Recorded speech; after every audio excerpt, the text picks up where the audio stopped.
Hello friends, आज हम बनाएंगे मूली का झटपट और स्वादिष्ट अचार। और इस खास अचार को सर्दियों में बनाया जाता है क्योंकि सर्दियों की जो मूली होती है वो बहुत सॉफ्ट और मिठास भरी होती है। इस अचार को हम इस तरह से बनाएंगे कि आप इसे बहुत लंबे समय तक रखकर खा सकते हैं। और इस अचार के लिए खास अचार मसाला भी हम घर पर बनाकर तैयार करेंगे।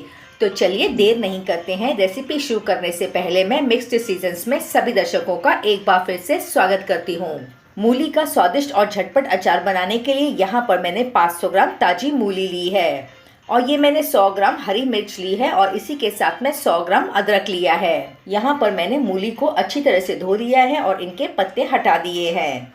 अब मूली का आगे का और पीछे का थोड़ा थोड़ा हिस्सा हमें काट कर अलग कर देना है। सर्दियों में पूरी पराठे के साथ में जब आप ये अचार खाएंगे तो सच मानिए मजा ही आ जाएगा और बच्चों को भी ये अचार बहुत पसंद आएगा। तो ये लीजिए, मैंने सभी मूली के आगे और पीछे का हिस्सा काट कर अलग कर दिया है।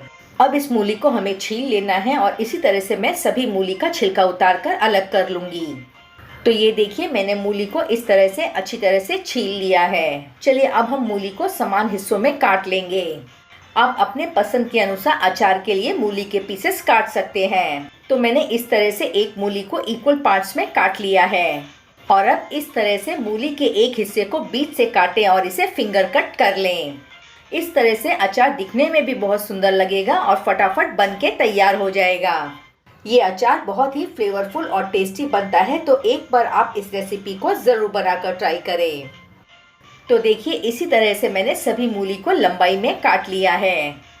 अब हम मूली के कटे हुए पीसेस को एक बड़े बोल में ट्रांसफर कर लेंगे।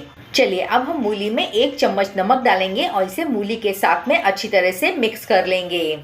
मूली को अच्छी तरह से मिक्स करने के बाद में हम इसे ढककर 2 से ढाई घंटे तक रख देंगे ताकि मूली अपना पानी रिलीज कर दे। तो देखिए, अचार बनाने के प्रोसेस में ये स्टेप सबसे ज़रूरी है, आप इसे बिल्कुल भी स्किप न करें। ये मैंने 100 ग्राम हरी मिर्ची ली है और अब हम मिर्ची के डंठल को निकालकर अलग कर देंगे। इसे हमें अचार में इस्तेमाल नहीं करना है। मिर्ची के डंठल या स्टेम से अचार जल्दी खराब हो सकता है और इसमें फंगस लग सकती है, इस बात का आप विशेष ध्यान दें। और ये मैंने 100 ग्राम अदरक लिया है, इसे भी हम छील कर रख लेंगे। हरी मिर्च को पहले पानी से अच्छी तरह से धोकर साफ कर लीजिए और इसे सूती कपड़े से पोंछ लीजिए ताकि इसमें पानी का अंश न रहे। बाद में इसकी डंठल निकालें और फिर मिर्ची को इस तरह से लंबाई में काट लें। मैंने यहाँ एक मिर्ची के 2 पीसेस किए हैं, आप अपने पसंद के अनुसार इसकी कटिंग कर सकते हैं। इसी तरह हम अदरक को भी कट कर लेते हैं। तो पहले अदरक को छील लें, इसके बाद में इसे लंबे पतले टुकड़ों में काट लें। मूली के अचार में अदरक बहुत ही गजब का टेस्ट देता है, तो आप इसे जरूर ऐड कीजिएगा। तो ये लीजिए, अदरक को भी मैंने लंबाई में काट लिया है और इसी तरह से मिर्ची को भी काट कर तैयार कर लिया है। मैंने अचार बनाने के लिए तीखी वाली मिर्ची ली है, आप कम तीखी मिर्ची का इस्तेमाल भी कर सकते हैं। मूली को मैंने लगभग 2 घंटे तक ढक कर रखा था। अब हम चेक करते हैं। आप देख सकते हैं मूली ने काफ़ी पानी रिलीज कर दिया है। अब हमें मूली का पूरा पानी निकाल कर अलग करना है। अब मूली के कटे हुए पीसेस को एक छलनी में डाल देंगे और इसे 5 से 6 मिनट तक ऐसे ही पड़ा रहने देंगे। और ये देखिए, लगभग 5 मिनट के बाद में आप देख सकते हैं मूली का एक्स्ट्रा पानी निकल गया है। किसी भी अचार का सबसे बड़ा दुश्मन पानी होता है। तो अब हम मूली को एक सूती कपड़े के ऊपर डालेंगे, इसे अच्छी तरह से फैलाएंगे और सुखा लेंगे। और मूली के साथ में हम कटी हुई हरी मिर्च और अदरक को भी सूती कपड़े के ऊपर डाल देंगे। यदि आपके घर में धूप आती है तो आप इसे 1 से 1.5 घंटा तक धूप में सुखा लीजिए। और अगर घर में धूप नहीं आती है तो पंखे के नीचे आप मूली, हरी मिर्च और अदरक को 2 घंटे तक सुखा लीजिए। इनमें जो भी मॉइस्चर या नमी होती है वो सारी सूख जानी चाहिए, इस बात का ध्यान रखें। तो देखिए, मैंने इसे लगभग 2 घंटे तक फैन के नीचे सुखा लिया था। अब हम इसे एक बड़े बोल में ट्रांसफर कर लेंगे।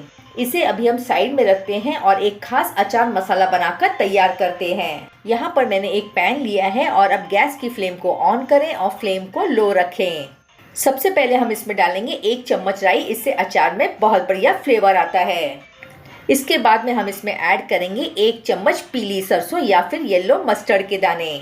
अब हम इसमें 1 चम्मच साबुत धनिया ऐड करेंगे और इसी के साथ में 2 चम्मच सौंफ डालेंगे। ये मैंने आधा चम्मच जीरा लिया है और इसी के साथ में 8 से 10 साबुत काली मिर्च के दाने डालेंगे। अब इसमें 1/4 चम्मच मेथी दाना डालें और सभी चीज़ों को हल्की आंच पर 1 से 2 मिनट तक भून लें। मसालों में से बढ़िया सी खुशबू आ रही है, तो अब हम गैस की फ्लेम को बंद कर देंगे और तुरंत ही इन मसालों को हम एक प्लेट में ट्रांसफ़र कर लेंगे। अभी ये मसाले गर्म है तो हम इसे पूरी तरह से ठंडा होने देंगे।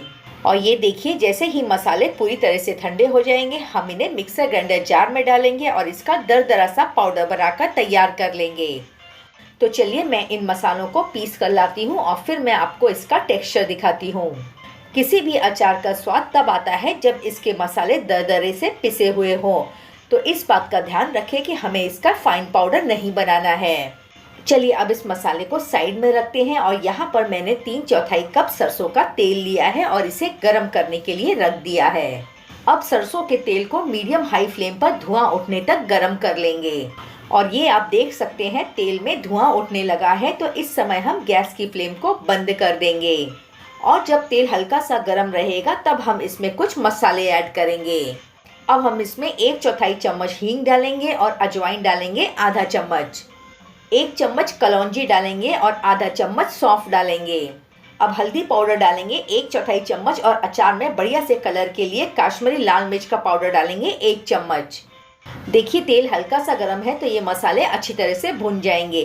तेल ज़्यादा गर्म नहीं होना चाहिए, नहीं तो सारे मसाले जल जाएंगे, इस बात का ध्यान रखें। चलिए अब हम मूली में तैयार किया हुआ अचार का मसाला डाल देंगे। इसी के साथ तेल में जो हमने मसाले डाले थे वो डाल देंगे और अब हम इसमें स्वाद के अनुसार नमक डालेंगे। तो अचार में थोड़ा सा नमक ज़्यादा ही डलता है, इसलिए यहाँ पर मैंने 2 चम्मच नमक डाला है। हमने मूली में पहले नमक डाल के रखा था, उससे भी मूली में नमकीन स्वाद रहता है, तो उसी हिसाब से आप इसमें नमक ऐड करें। अब हम इसे अच्छी तरह से मिक्स कर लेंगे और ये लीजिए मसाले मिक्स हो गए हैं। अब हम इसमें 2 बड़े चम्मच विनेगर डालेंगे। चाइनीज़ खाने में जो विनेगर या सिरका इस्तेमाल किया जाता है ये वही विनेगर है। और विनेगर प्रिजर्वेटिव का काम करता है, जिससे आपका अचार लंबे समय तक खराब नहीं होता है। ये लीजिए विनेगर डालने के बाद में मैंने अचार को अच्छी तरह से मिक्स कर लिया है। अब हम अचार की शेल्फ लाइफ को बढ़ाने के लिए इसे 3 से 4 दिनों तक धूप में रखेंगे। तो देखिए बोल के ऊपर मैंने सूती कपड़ा बांध दिया है और इसे मैं धूप में 3 से 4 दिन के लिए रख दूंगी। और अगर आपके घर में धूप नहीं आती है तो आप अचार को ढककर रूम टेम्परेचर पर 2 दिनों के लिए रख दीजिए। इससे अचार के मसाले अच्छी तरह से फूल जाएंगे और अचार खाने के लिए तैयार हो जाएगा। और ये देखिए मैंने अचार को 3 दिनों तक धूप में रखा था और अब अचार खाने के लिए बिल्कुल तैयार है। अचार को स्टोर करने के लिए एक साफ सुथरा कांच का कंटेनर लें या फिर आप चीनी मिट्टी का कंटेनर भी ले सकते हैं। इस कांच के कंटेनर को मैंने धोकर अच्छी तरह से सुखा लिया है और इसमें बिल्कुल भी पानी का अंश नहीं है। तो अब हम अचार को इसमें भरकर रख लेंगे। किसी भी अचार को बनाते समय इस बात का ध्यान रखें कि सभी बर्तन साफ सुथरे और सूखे होने चाहिए। ऐसा करने से अचार की शेल्फ लाइफ बढ़ जाती है और अचार सालों साल खराब नहीं होता है। तो देखिए जब भी आप कंटेनर से अचार निकालें तो चम्मच साफ सुथरा और सूखा होना चाहिए। और ये लीजिए खास सर्दियों के लिए मूली का चटपटा और स्वादिष्ट अचार बनकर तैयार है। आप भी मेरी इस रेसिपी को स्टेप बाय स्टेप फॉलो करें और एक बार इस तरह से अचार बनाकर ट्राई करें और मुझे कमेंट करके बताएं आपको मेरी यह रेसिपी कैसी लगी। वीडियो को अंत तक देखने के लिए आपका बहुत बहुत धन्यवाद। फिर मिलेंगे किसी और मज़ेदार रेसिपी के साथ। तब तक खाते रहिए, खुश रहिए और अपनी सेहत का ध्यान रखिए।